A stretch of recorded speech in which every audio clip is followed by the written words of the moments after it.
Bonjour à toutes, bonjour à tous. Moi, c'est donc Dimitri de BookWidgets et aujourd'hui, je vous présente un webinaire BookWidgets un peu avancé sur la classe inversée avec BookWidgets. Donc, un peu avancé, si vous êtes encore débutant, c'est pas grave, restez là, ne partez surtout pas, mais je vais montrer des exemples qui parfois sont un peu plus avancés, mais ça va vous donner beaucoup d'idées, beaucoup d'inspiration. Et si jamais il vous manque encore un peu les bases, je vais montrer à la fin où vous pouvez retrouver les webinaires enregistrés et les tutoriels pour débutants. OK. Alors, si vous êtes vraiment débutant, en 2 mots, c'est quoi BookWidgets? C'est un outil de création d'exercices numériques. C'est un exerciceur, mais un exerciceur très avancé. Certains de nos ambassadeurs n'hésitent pas à l'appeler la Rolls-Royce des exerciceurs parce que, il est très avancé, j'ose le dire, dans certains points que vous voyez là. Tout d'abord, dans la diversité des activités, il y a une bibliothèque avec plus de 40 types, d'exercices qu'on peut créer. Vous allez voir, quelques exemples aujourd'hui.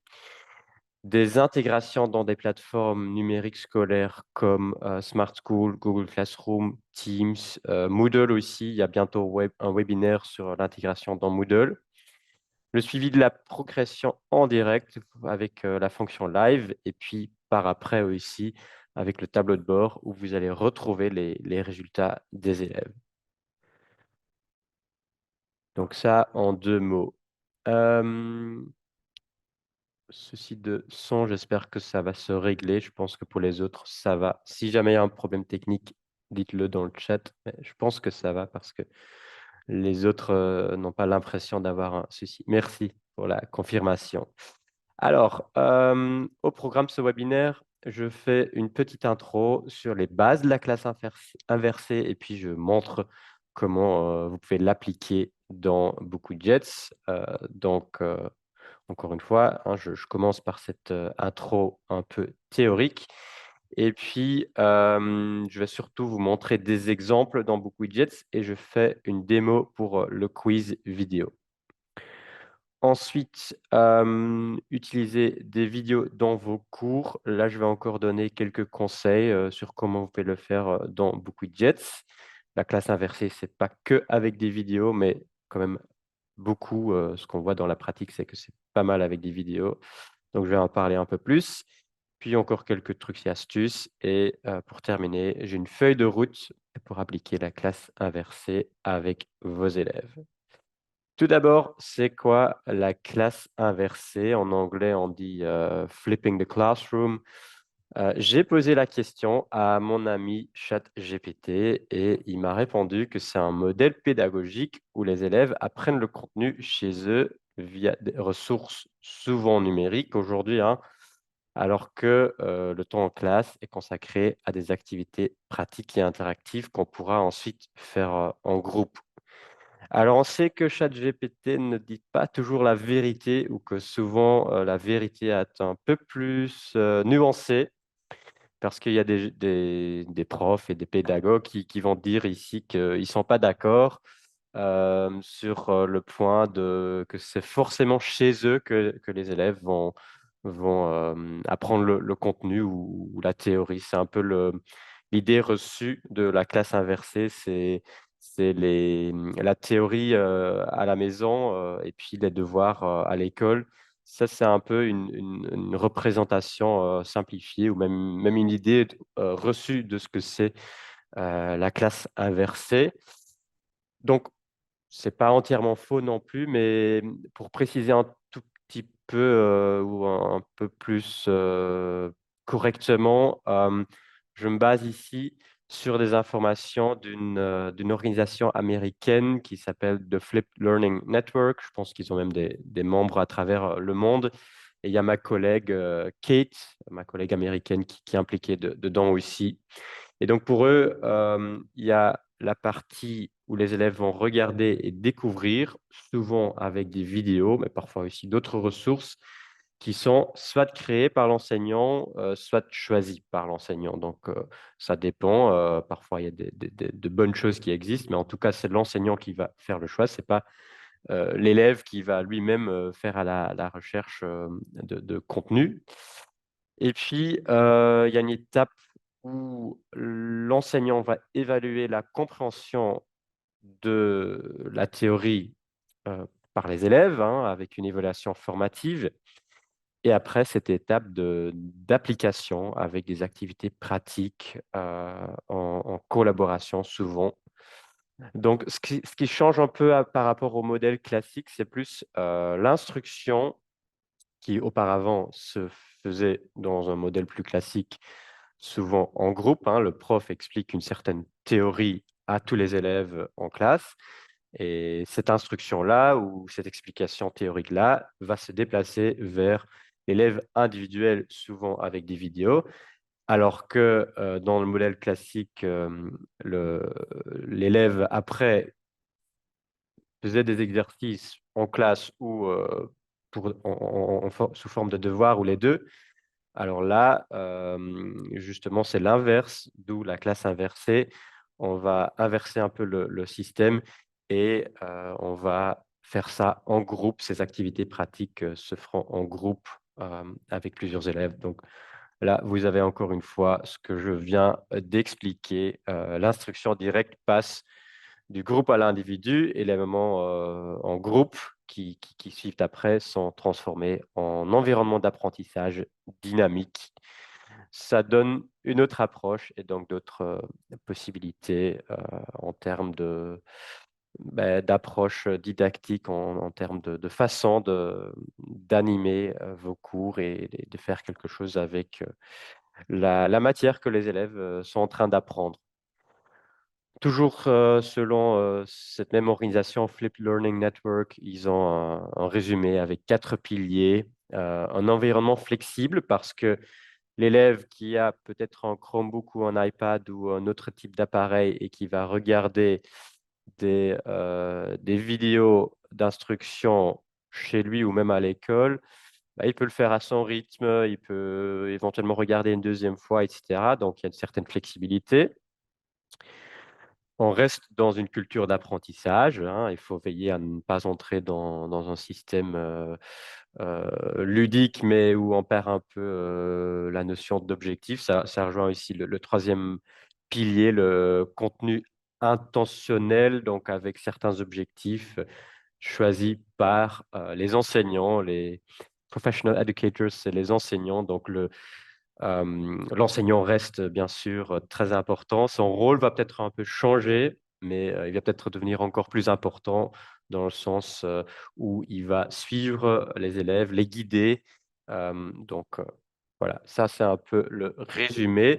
Sinon, pour retrouver quelques ressources en français, je peux vous conseiller le livre de Marie Soulier. Vous la connaissez peut-être parce qu'elle est aussi impliquée dans l'organisation de Ludovia France. Elle a écrit un bouquin enseigné en classe inversée.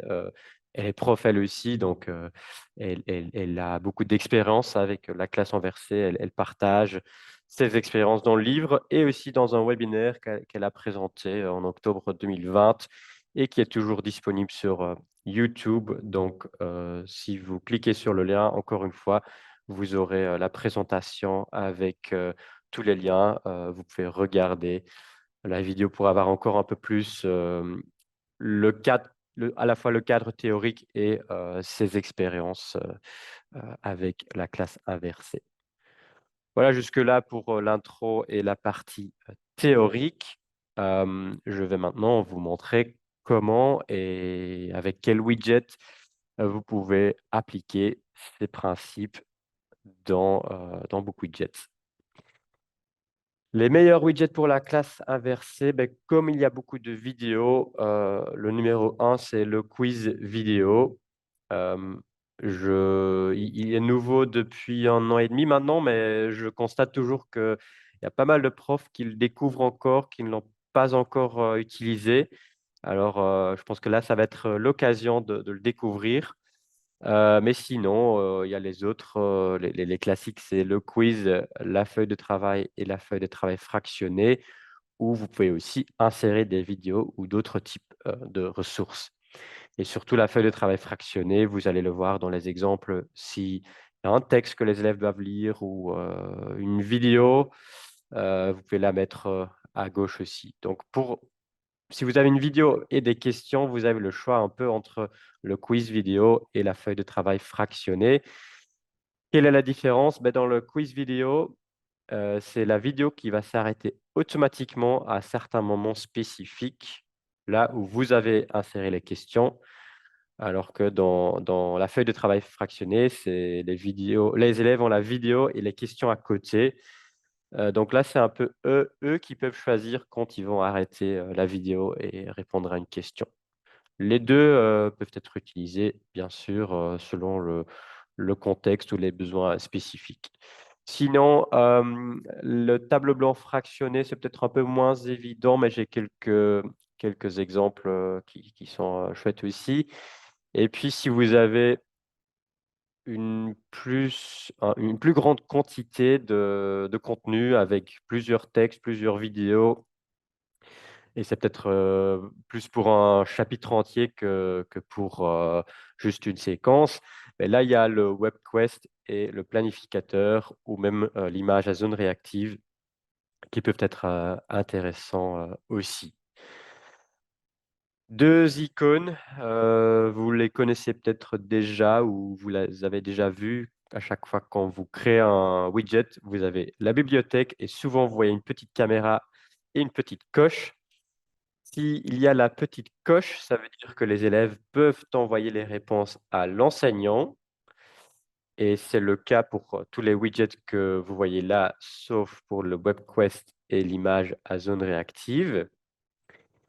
Et la caméra, là, vous avez la fonction live qui est disponible aussi. La fonction live est moins utile, si les élèves font ces activités chez eux, mais si, comme je l'ai dit, hein, la classe inversée, c'est pas forcément, chez eux. Vous pouvez appliquer le concept de la classe inversée en classe, chez vous à l'école et là, si les élèves commencent, tous en même temps, c'est utile d'avoir cette fonction live qui vous permet de suivre les progrès des élèves et la fonction live est disponible pour tous les widgets que vous voyez ici, sauf, l'image à zone réactive. On fait encore un webinaire sur les possibilités de la fonction live d'ici quelques semaines. Je ne connais pas la date par cœur, mais je vous montre encore le lien, à la fin. Donc si vous ne connaissez pas encore la fonction live, c'est certainement la peine de regarder ce webinaire aussi. Et là, je vais vous présenter des exemples pour, tous ces widgets. Si vous voyez, des initiales, ce sont des ambassadeurs qui m'ont aidé, qui ont partagé, certains de leurs widgets. Donc, déjà, merci à eux. Et pour le quiz vidéo, le premier justement, il est créé par, un de nos ambassadeurs francophones, Marc Weber, hein. C'est pas l'ancien pilote de Formule 1, mais c'est un de nos ambassadeurs, je pense qu'il est à Colmar et il a, fait un quiz vidéo avec une vidéo sur, Gandhi. C'est une vidéo de «Un jour, une question». Je pense que vous êtes beaucoup à connaître, cette chaîne YouTube qui fait des super vidéos de souvent moins de 2 minutes et qui explique des concepts, sur base de questions posées par des enfants. Et là donc, c'est la question, «Qui est Gandhi?» Et donc, dans cette vidéo, il y a des questions. Vous voyez en bas, je peux faire un petit zoom, les moments où il y a à chaque fois au moins une question et là, la vidéo va donc s'arrêter automatiquement.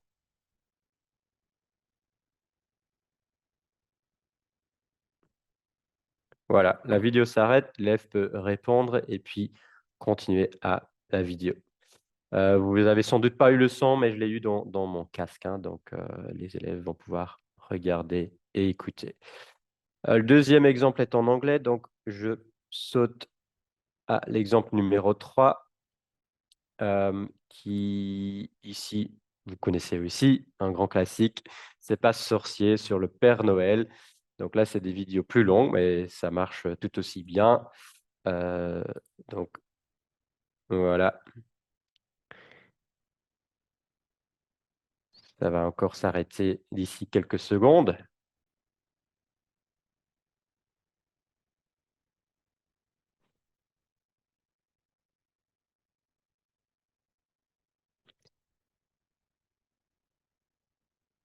Voilà. Donc, vous voyez ici le nombre de points. Ce sont des choses que vous pouvez activer ou désactiver.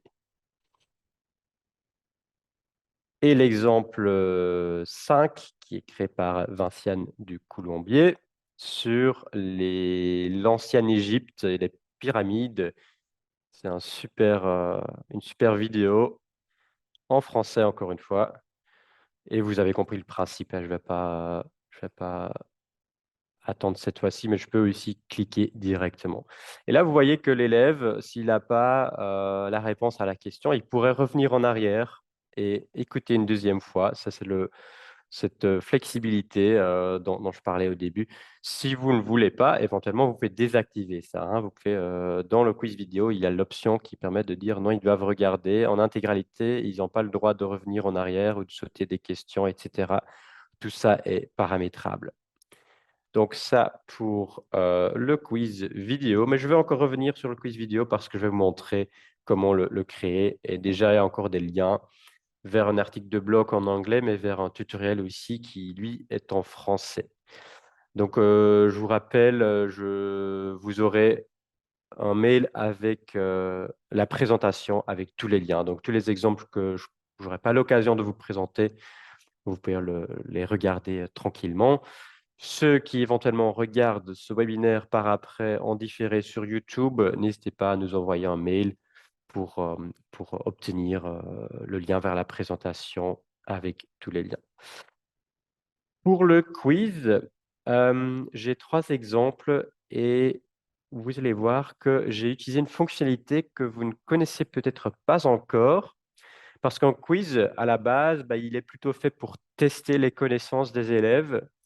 Mais ici, l'idée, c'est qu'ils vont apprendre sur une nouvelle thématique, comme ici en économie, l'élasticité prix de la demande. Et donc, j'ai joué un peu avec les paramètres et vous allez voir que ils ont d'abord une intro, ils cliquent sur continuer. OK.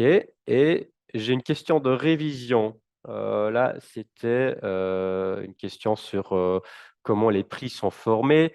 Donc, c'est le principe de l'équilibre des prix des coûts. C'est pas ça, non, c'est la loi de l'offre et de la demande. Et l'élève, il va ici cliquer, il n'a pas encore la flèche pour aller vers la question suivante. Il va cliquer sur prêt.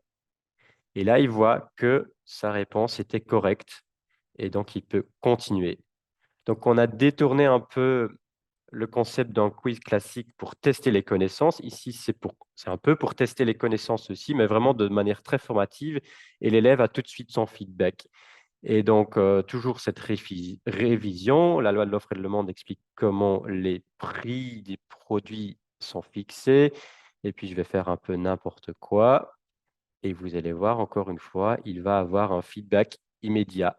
Il va voir, ah, par hasard, j'en avais quand même encore 2 sur les 3 où j'ai fait un n'importe quoi qui était correct. Mais il peut vérifier et il a la bonne réponse ici. Donc, l'idée, c'est vraiment ici de réviser et puis d'apprendre la nouvelle matière. Parce que là, on va poser une question, c'est une question ouverte, mais j'ai prévu dans la partie explication de ma question, j'ai prévu une réponse possible ou plusieurs réponses possibles. Donc, il peut lire ça et vérifier sa réponse et la comparer à la réponse proposée. Et puis, il y a une vidéo, l'élève va regarder la vidéo et puis il va expliquer le concept en ses propres mots. Voilà, encore une fois, j'ai prévu une réponse possible et encore des questions. Donc, c'est vraiment ce que normalement j'aurais fait si j'étais prof d'économie et je devais expliquer ça. J'aurais pu faire ça en classe avec tous les élèves ensemble, mais là, c'est les élèves qui vont le faire par eux-mêmes. Et puis, ils peuvent quand même envoyer au prof, même s'ils ont eu les réponses, déjà, ils peuvent encore l'envoyer au prof, comme ça le prof voit qu'il a fait son travail. On peut même le faire pour des expériences labo pour des cours de sciences, comme ici. Donc, peut-être que, même pour des raisons pratiques, hein, le labo n'est pas disponible le jour où vous avez votre cours. Et là, vous avez une expérience que les élèves peuvent parfaitement faire chez eux. Et donc, ils vont travailler étape par étape. Ils vont faire des photos pour montrer ce qu'ils ont fait et ce qui se passe, s'ils ont fait correctement l'expérience. Et puis, à la fin, ils vont écrire leurs conclusions et envoyer ça à l'enseignant. Voilà. Pour vous montrer aussi un peu que vraiment pour toutes les matières, ça peut s'appliquer. Et ici, c'est les mêmes paramètres que tout à l'heure. Voilà. Donc, mais en anglais. Voilà. Donc, même des images dans les explications, c'est tout à fait possible. Alors, je continue. Hem, pour, la feuille de travail, vous allez reconnaître mon exemple parce que c'est le même que tout à l'heure, mais ici, c'est sous format de feuille de travail pour vous montrer que c'est possible là aussi. Parfois, les utilisateurs BookWidgets pensent que, dans un quiz, il y a certaines possibilités qui n'existent pas dans la feuille de travail feuille de travail ou inversement. Mais, en principe, non, tout est disponible dans les 2. Donc la seule chose qui change, c'est un peu la présentation. Donc ici, je fais la même chose que tout à l'heure. Et la seule différence, c'est que tout va être, affiché, toutes les questions seront affichées les unes sous les autres et donc les élèves vont, toujours pouvoir scroller vers le haut pour revenir sur les questions précédentes, alors que dans un quiz, c'est avec la flèche vers la gauche, si ce n'est pas désactivé. Mais sinon, ça fonctionne de la même façon. Je ne peux pas voir, les questions 5, 6, 7 et 8 parce que, c'est paramétré de telle manière à ce que les élèves doivent travailler question par question. Feuille de travail donc, 2e exemple qui vous montre, c'est en anglais, mais c'est juste pour vous montrer les possibilités en termes d'intégration. On peut insérer des vidéos, on peut insérer des images, on peut, avoir des images d'arrière-plan, mais même, ici, c'est un modèle 3D que j'ai trouvé, en fait, que ma collègue, je dois dire, Cheryl, qui a créé cet, exercice, elle a trouvé sur un site internet, je pense et dès qu'il y a un code iframe, il y a moyen de l'intégrer. Donc voilà, il y a plein de possibilités, il y a un principe, très peu de limites techniques. Hem, Souvent on dit la limite, c'est votre imagination. Donc, n'hésitez pas à tester, à essayer d'intégrer des choses et si jamais vous bloquez quelque part, heu, envoyez-nous, un email là. Même chose, ici, expérience labo, c'est possible aussi dans une feuille de travail. Donc là, c'est un peu le même principe que tout à l'heure, mais ici, je leur ai permis de voir déjà, les questions suivantes parce que de toute façon, ils doivent parcourir les étapes dans l'ordre proposé pour pouvoir ajouter les photos, de leur démarche. Pour la feuille de travail fractionnée, merci encore, aux ambassadeurs, Jean-Philippe Boll, Vinciane encore et Alain, Dutre-Lepont. Donc premier exemple de Jean-Philippe sur, heu, Tartuffe, hein, de Molière avec, une présentation Geniali à gauche et des questions à droite. Donc la feuille de travail fractionnée, pour ceux qui ne connaissent pas encore, l'idée c'est d'avoir à gauche une ressource et ça peut être du texte, de la vidéo, des extraits audio, plusieurs vidéos, mais même, comme ici, une ressource, d'un autre, outil comme Geniali. C'est, souvent possible. J'ai écrit un article de blog, je pense que le lien est là. Ah, il est pas encore là. Je vais encore l'ajouter. Je vais noter ça. Donc je vais ajouter dans la présentation le lien sur l'intégration des outils externes. On a un webinaire de l'année passée enregistré et on a un article de blog. Donc, on a plein de ressources pour vous montrer ça. Donc, ici, c'est magnifique, hein, c'est ici, tout dépend de la richesse de la ressource, souvent. Donc, ici, c'est une super ressource. Et ensuite, les questions, vous pouvez les faire facilement avec beaucoup de jets. Je reviens sur ma présentation. Autre exemple de Jean-Philippe aussi. Là, c'est pour une visite d'un musée et la ressource qu'il a intégrée à gauche, et vous voyez que je peux agrandir la ressource au moment où je suis encore en train de consulter la ressource avant de faire la partie questions. La ressource à gauche, c'est un autre widget, c'est un exercice book widgets. C'est une image à zone réactive avec une instruction et puis l'élève va cliquer sur les différentes pièces du musée et obtenir des informations. Et à gauche, il va retrouver des instructions, des questions. Et c'est le même principe que tout à l'heure. Il doit toujours répondre à une question avant de pouvoir passer à la question suivante. Ici encore l'Égypte. Là, c'est du texte. Donc, c'est pas toujours de la vidéo, la classe inversée, c'est souvent le cas, mais c'est tout à fait possible aussi d'avoir un texte que les élèves vont lire. Et à droite, ils ont des questions. Et selon les paramètres, ils vont voir directement les bonnes réponses ou pas. Mais je pense que dans la classe inversée, c'est chouette, c'est utile de leur proposer directement les bons exemples parce qu'on n'est pas encore dans une phase d'évaluation, on est plutôt dans une évaluation formative et dans l'idée de leur permettre de vérifier s'ils ont bien compris. Entre-temps, j'ai déjà ouvert l'exemple d'Alain, qui est prof de sciences et qui m'a partagé ce super widget avec encore un autre outil qui est intégré qui s'appelle PET, P-H-E-T. C'est un site internet qui propose plein de ressources qui permettent de faire différents types d'expériences labo en virtuel. Et donc ici, c'est avec le tableau des éléments et on peut créer je vais peut-être dire des bêtises parce que mes cours de chimie datent d'il y a longtemps, mais je pense qu'on peut créer ça s'appelle comment, des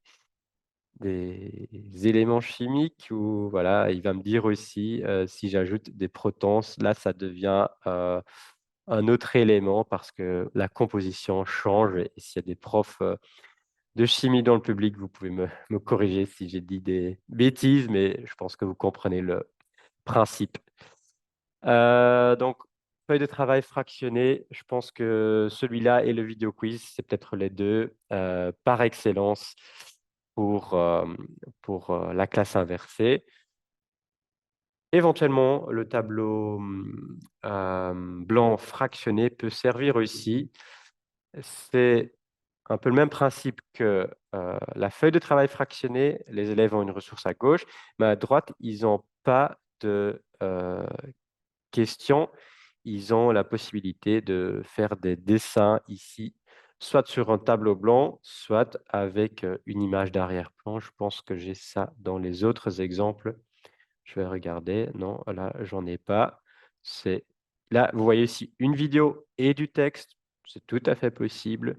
Et puis à droite, il peut faire les images ou les dessins qui leur sont demandés. Et puis l'exemple 3, là, il y a une image d'arrière-plan. Donc, ils vont dessiner des choses ici.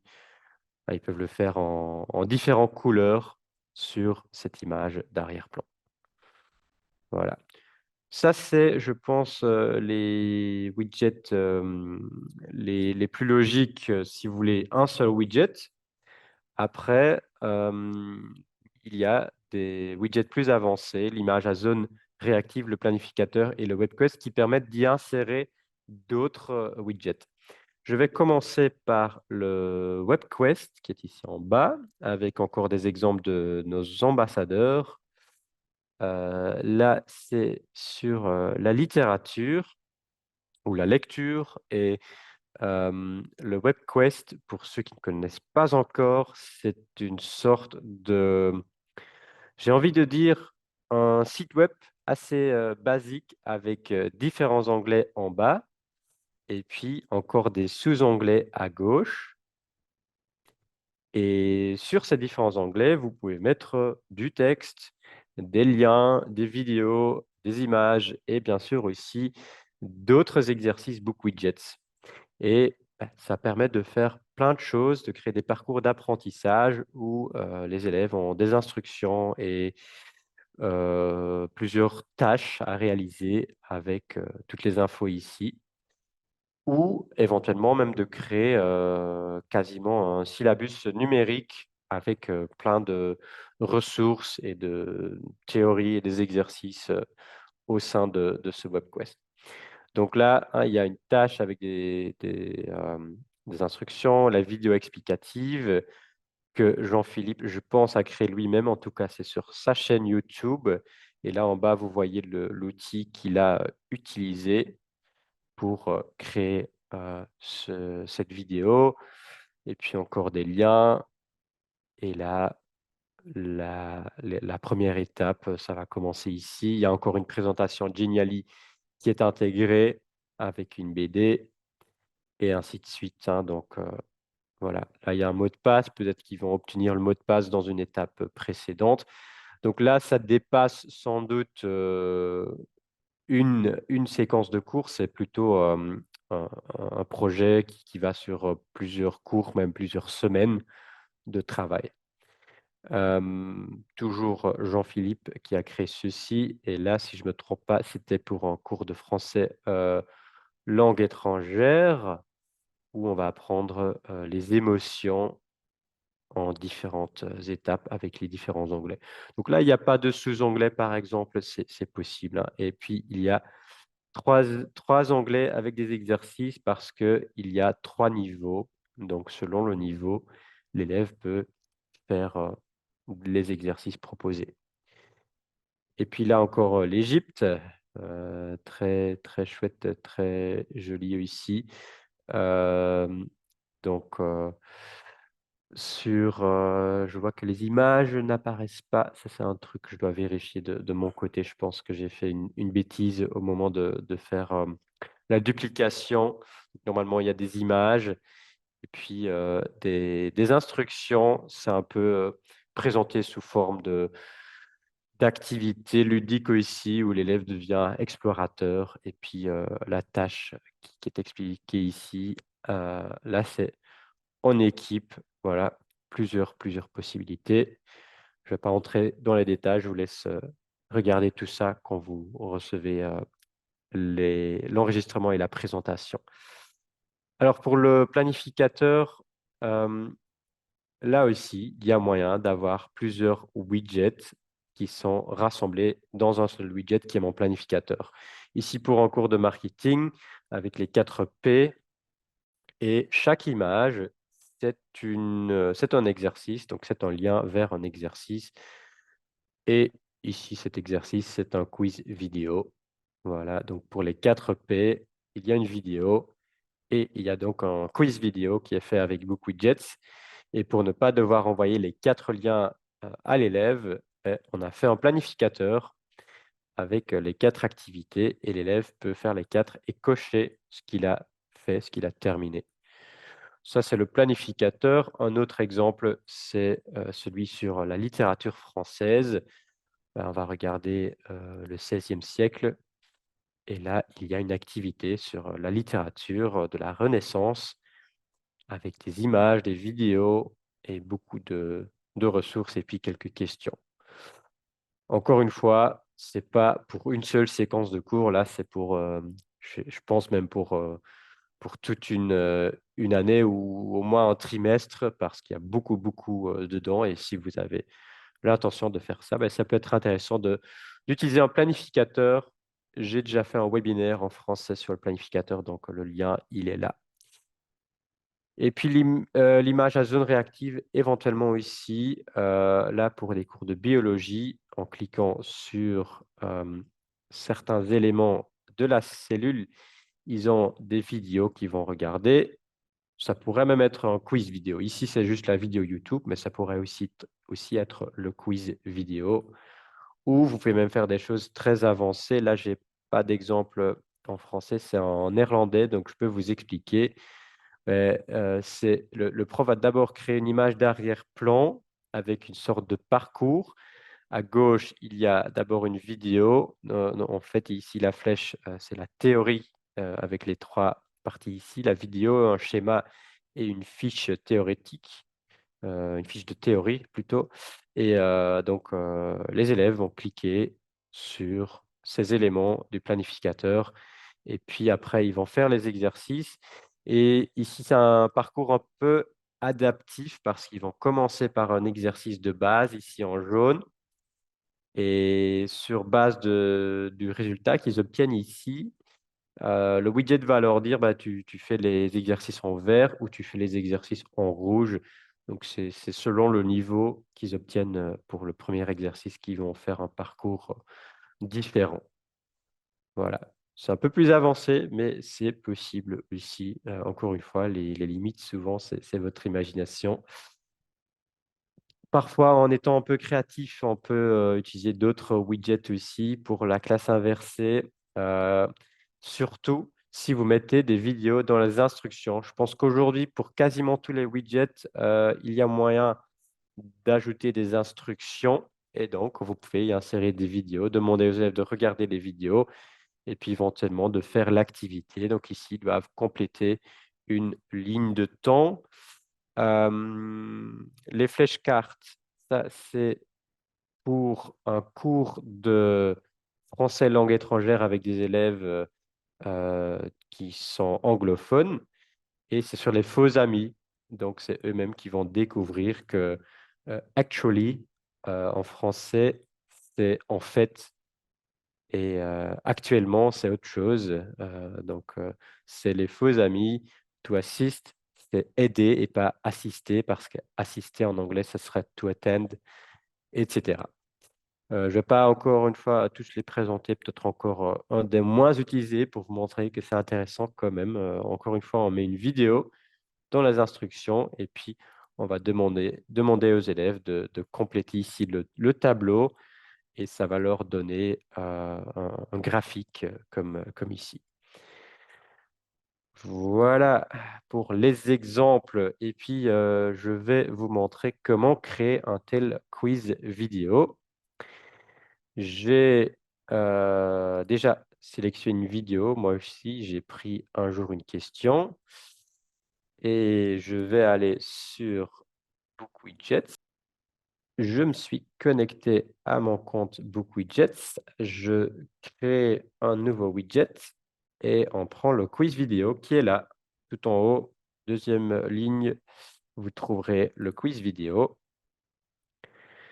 Comme toujours, on vous conseille de travailler dans le menu à gauche du haut vers le bas. Donc, j'ai un quiz sur le français dans le monde. Je ne mets pas de description, je ne mets pas de à propos. C'est éventuellement utile de mettre quelques notes personnelles. C'est jamais visible pour les élèves. Je ne vais pas le faire ici. Et puis, je vais insérer le lien de la vidéo. Donc, soit je prends le lien de la barre d'adresse, soit je clique ici sur partager et je vais copier le lien de la vidéo YouTube tout simplement et je vais le coller là dans la partie URL de la vidéo. La vidéo va apparaître et je peux commencer à ajouter des questions. Je peux en ajouter là, mais c'est tout au début. Éventuellement, pour des instructions, ça peut être utile. Sinon, moi, j'ai déjà fait un peu ma préparation et j'ai vu que ici, au bout de 20-21 secondes, je vais ajouter une première question. Voilà, donc je vais glisser, déposer ou tout simplement cliquer dans la barre en bas au moment où je vais ajouter une première question et je vais retrouver les mêmes types de questions que vous connaissez du quiz et de la feuille de travail. Donc, ma première question, ça va être la question de correspondance mot et mot, parce que je vais leur demander, dans la vidéo, on explique le nombre, ou on va dire le nombre de francophones et le nombre de français. Et donc, je vais tout simplement leur demander de relier pour voir s'ils ont bien compris. Il y a 67 millions de Français et 274 ou 74 millions de francophones. Je pense qu'entre-temps, c'est même peut-être déjà un peu daté. La vidéo date il y a 2 3 ans. Oh, même de 8 ans, oui, oui. Donc, entre-temps, il y en a un peu plus. Bon, c'est pas grave.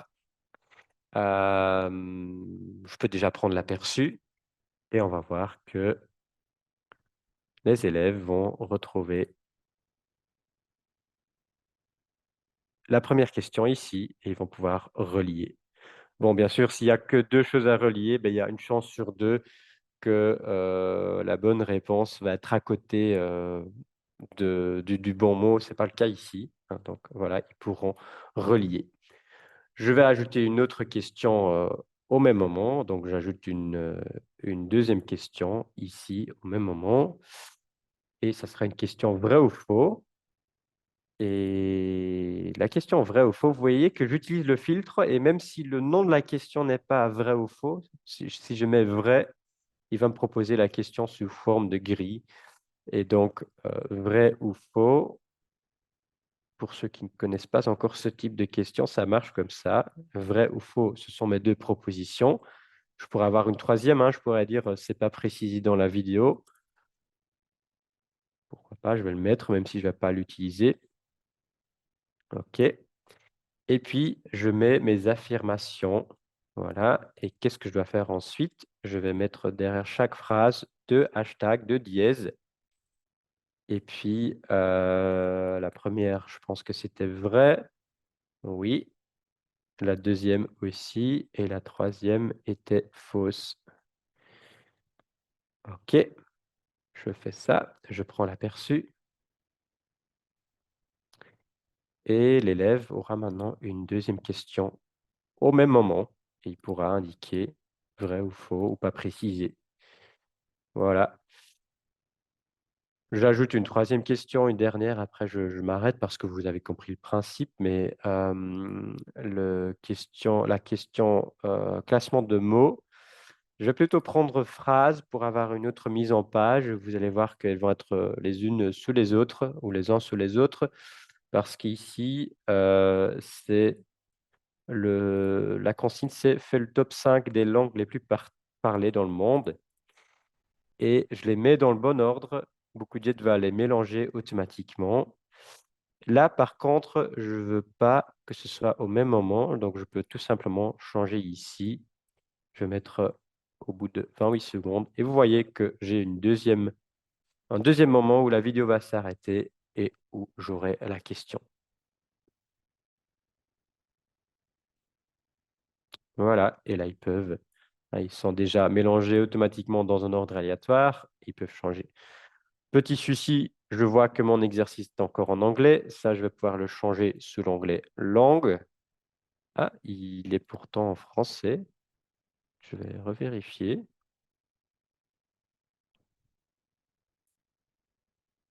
OK, là, il est bien en français et puis, je vais pas pouvoir vous montrer toutes les options. Je vous conseille de regarder la vidéo, sur, le quiz vidéo, le lien dans la présentation. Mais ici, il y a des options intéressantes, commande vidéo, désactiver le saut en avant, éventuellement ici le saut en arrière, et permettre aux élèves de modifier la vitesse de lecture. Ce sont des choses que vous pouvez activer ou désactiver selon, vos besoins. Donc ça pour, la petite démo du quiz vidéo et puis, la vidéo en général, utilisez les vidéos dans vos cours, même en dehors de la classe inversée, c'est toujours, Utile parce que la vidéo peut servir pour plusieurs choses et peut être insérée facilement dans beaucoup de widgets. Vous pouvez utiliser des vidéos pour des introductions, pour des instructions ou pour la consigne. Bah, surtout si c'est pour la classe inversée, c'est utile de faire une petite vidéo, surtout si c'est la première fois que vous appliquez le concept où les élèves vont faire des choses en individuel. Bah, c'est utile de leur faire une petite vidéo explicative pour la consigne. Vous avez vu dans mes exemples que vous pouvez parfaitement faire des exercices pour appliquer une certaine théorie qu'ils ont apprise dans des activités interactives. Vous pouvez utiliser des vidéos en fin de cours aussi pour un résumé ou une récapitulation du cours. Et les vidéos peuvent être insérées dans beaucoup de widgets, pas que dans le quiz vidéo. Et pour vous montrer des exemples, j'ai un article de blog qu'on a publié hier, donc sur le blog de BookWidget. Malheureusement, le blog, il est pas disponible en français, mais c'est toujours intéressant de regarder de temps en temps, parce que même si, au niveau des exemples, vous ne pouvez pas les utiliser avec vos élèves comme, c'est en anglais, c'est toujours inspirant, c'est toujours utile de voir les possibilités. Et celui-ci, peut-être qu'il y a aussi des profs d'anglais, dans le public aujourd'hui. Pour eux, c'est très utile d'avoir, ce blog en anglais. Et là, on a publié hier un article sur, des courts-métrages et des activités, prêtes à l'emploi sur, ces différents courts-métrages qui tous, portent un message sur l'éthique, sur la moralité, sur la diversité, l'inclusivité, etc. Et vous allez voir dans les exemples qu'il y a en effet certains quiz vidéo, mais pas que. Je vais regarder un peu. Donc déjà ici, la première activité, ça, c'est pas un quiz vidéo, c'est une feuille de travail fractionnée. On demande aux élèves de regarder la vidéo, puis de lire les commentaires YouTube, j'en ai copié-collé quelques-uns, et puis d'écrire leurs propres commentaires sur la vidéo. Donc ça, c'est une feuille de travail fractionnée. Ici, on a une feuille de travail. Donc, ils vont juste scroller, regarder des extraits de la vidéo et puis répondre à chaque fois aux questions. Donc, et ce qu'on a même fait ici, c'est là, ils doivent regarder jusqu'à 1 minute et 9 secondes. Et vous allez voir ici que la vidéo va s'arrêter automatiquement après 1 minute et 9 secondes. Je peux vous montrer comment ça fonctionne. Je vais le montrer juste après. Ça aussi, je pense que c'est une feuille de travail ou une feuille de travail fractionnée. Là, on a le quiz vidéo, bien sûr.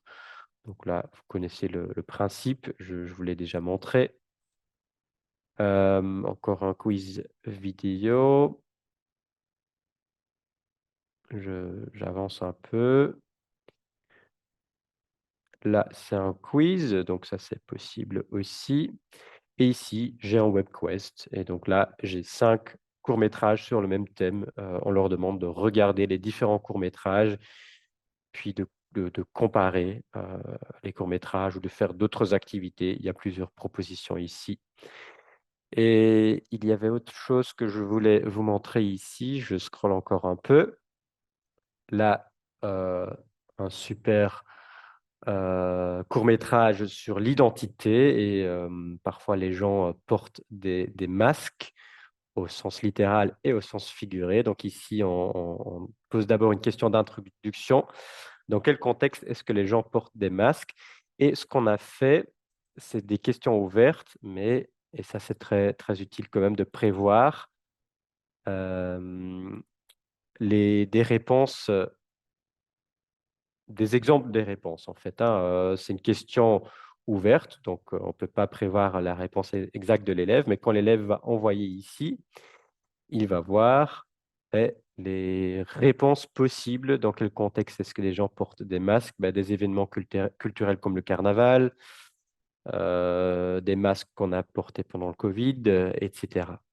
Donc ça, c'est l'explication. C'est très utile de la prévoir, surtout si vous avez des questions ouvertes. Donc je peux vite vous montrer comment faire ça, comment insérer des vidéos, même si ce n'est pas un quiz vidéo que vous créez. Vous créez par exemple euh, une feuille de travail ou prenons un quiz et vous ajoutez une question. Et déjà, vous pouvez prendre la question texte qui n'est pas une vraie question. C'est un morceau de texte informatif, mais vous pouvez aussi y insérer des vidéos. Et donc, il faut cliquer sur Passer en texte enrichi. Et là, vous pouvez insérer une vidéo en cliquant sur la petite caméra. Et je pensais avoir encore l'URL. Je l'ai ici. Voilà. Je peux, dans la partie titre ou dans la partie texte, insérer une vidéo en cliquant sur la caméra. Et les explications sur ce que j'ai montré tout à l'heure, d'arrêter la vidéo au bout de 1 minute 9 secondes, vous l'avez ici. Donc là, si je mets ça derrière, la vidéo devrait s'arrêter au bout de 1 minute 40 parce que le son, c'est 100 secondes. Je peux vérifier dans l'aperçu. Voilà. Ah non, je me suis trompé. Là, la vidéo commence à 1 minute 40, mais vous l'avez vu, hein, ça fonctionne. J'aurais dû prendre l'autre, le end égal et puis un chiffre. Bon, ça, je vous laisse tester et jouer avec. Vous avez vu le principal, c'est de cliquer sur Passer en texte enrichi, même dans d'autres types de questions. Hein, vous cliquez sur Passer en texte enrichi et vous pouvez cliquer sur la caméra pour insérer une vidéo. L'explication que je vous ai montrée, c'est ici, que vous pouvez l'ajouter en dessous de la question. Et les élèves vont voir cette explication après l'envoi des réponses. Et là aussi, dans l'explication, vous pourriez ajouter une vidéo. Et même dans l'indice, vous pourriez, encore une fois, passer en texte enrichi et insérer une vidéo YouTube. Voilà. Donc, cliquez sur Passer en texte enrichi et puis sur l'icône de la caméra. Et puis, dans un WebQuest et dans un planificateur, c'est possible aussi. Vous retrouverez les explications dans les webinaires sur ces types de widgets. Quelques astuces supplémentaires, je pense que j'en ai déjà mentionné plusieurs. Passer en texte enrichi, je viens de le dire. Vous pouvez intégrer des vidéos dans les questions et les consignes. Attention, ne dépassez pas les 5 minutes, sinon c'est un peu long pour les élèves. Pour des vidéos plus longues, là, vous pouvez utiliser le quiz vidéo dont j'ai déjà parlé beaucoup aujourd'hui. Remarque importante, utilisez YouTube, donc publiez vos vidéos sur YouTube pour les intégrer dans beaucoup de jets parce que le quiz vidéo, il va accepter que des vidéos YouTube ou éventuellement Vimeo.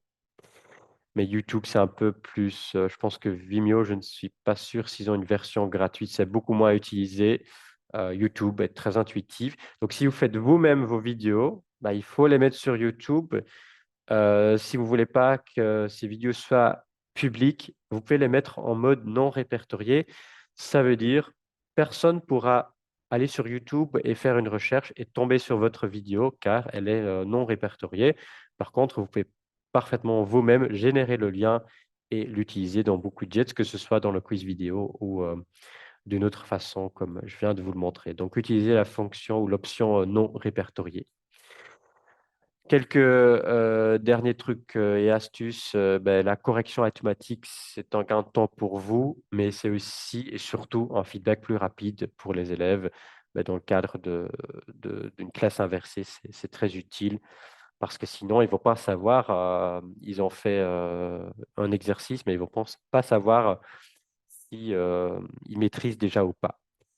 Le live, ben, je vous invite surtout au webinaire d'ici quelques semaines. Et puis la feuille de route pour terminer, c'est un peu un résumé si vous voulez vraiment vous lancer dans la classe inversée, ben, définir le contenu du cours, les objectifs, c'est toujours la première étape, peu importe votre démarche, classe inversée ou pas. Ensuite, analyser quelle partie du cours pourrait bien se prêter à une vidéo. Et ensuite, l'étape suivante sera de faire cette vidéo ou de trouver une vidéo existante, hein. Il y a plein de bonnes vidéos qui existent déjà, mais c'est le rôle de l'enseignant de regarder, de vérifier si les vidéos existantes sont adaptées au niveau des élèves, bien sûr. Puis vous insérez cette vidéo dans un widget, vous ajoutez des questions et là, vous pouvez partager avec les élèves, suivre éventuellement la progression en direct et consulter leurs résultats. L'étape suivante, j'en ai pas beaucoup parlé aujourd'hui, mais bien sûr, dans BookWidget, vous recevez toutes les réponses, donc vous pouvez donner du feedback ça dépend un peu par mail ou si vous utilisez BookWidgets dans une plateforme numérique, ben, c'est souvent au sein de cette plateforme numérique. Dans Smart School, par exemple, vous pouvez envoyer un message. Dans Teams et Google Classroom, c'est au sein du devoir, au sein de l'activité qu'ils vont recevoir le feedback. Et puis, ça recommence, hein. Si ça marche bien, vous pouvez recommencer ce processus et créer de nouvelles activités. Voilà, je vois que j'ai réussi, tout juste à vous raconter tout ça en 1 heure.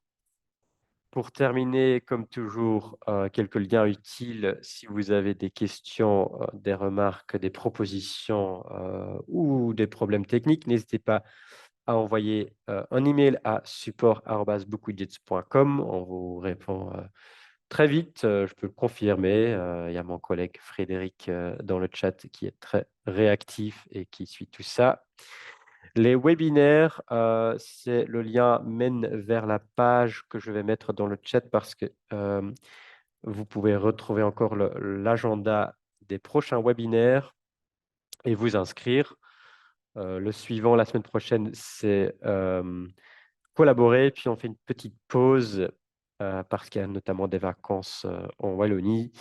Après, c'est la fonction live le 15 mai, créer des exercices dans Moodle le 22 mai, langue moderne avec BookWidgets le 29 mai et le 5 juin le dernier sur l'évaluation formative et sommative ou certificative avec BookWidgets. Donc, vous êtes les bienvenus et tous les enregistrements, vous les trouverez en dessous. Donc, vous voyez, il y en a déjà pas mal. Ceux pour débutants sont en haut et puis les autres sont en dessous. Les webinaires, puis il y a les tutoriels. Je ne vais pas cliquer dessus, mais vous trouverez des tutoriels en français. Le knowledge base, c'est les questions récurrentes. Ça, par contre, c'est que en anglais. Donc, si jamais vous avez un petit souci et vous n'êtes pas sûr de bien comprendre ce qui est expliqué là-bas, n'hésitez pas à nous envoyer. On sait bien que ce n'est pas encore disponible en français, donc pas de souci. Je vous invite tous aussi à rejoindre le groupe Facebook francophone. Il y a le lien que je vais mettre dans le chat. Celui qui va rejoindre le groupe maintenant, je pense qu'il sera le numéro 800. Donc, c'est une bonne chose. Je pense que quand arrive à 1000, on va faire un petit quelque chose pour le 1000e, mais on n'y est pas encore. Mais ça sera pour bientôt, je l'espère. Et puis, le blog que je vous ai montré, et il y a le groupe du blog où vous trouverez tous les exercices qui sont dans le blog. Vous pouvez les dupliquer et les utiliser.